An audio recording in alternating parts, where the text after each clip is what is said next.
Forest అధికారుల వల్లే అడవి అంతా నాశనం అవుతోందని ఆసిఫాబాద్ బీఆర్ఎస్ ఎమ్మెల్యే కోవలక్ష్మి అన్నారు. ఆసిఫాబాద్ జిల్లా కలెక్టరేట్ కార్యాలయంలోని సమావేశ మందిరంలో ఏర్పాటు చేసిన సర్వసభ్య సమావేశంలో ఆమె మాట్లాడారు.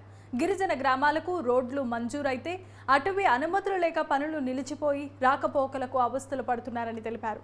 ప్రభుత్వం ఇచ్చిన పోడు పట్టాలున్న రైతులపై దౌర్జన్యానికి దిగుతారని నిలదీశారు. ప్రోటోకాల్ పాటించని అటవీ అధికారులు మాకొద్దని సరెండర్ చేయాలని డిమాండ్ చేశారు.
Yeah, I should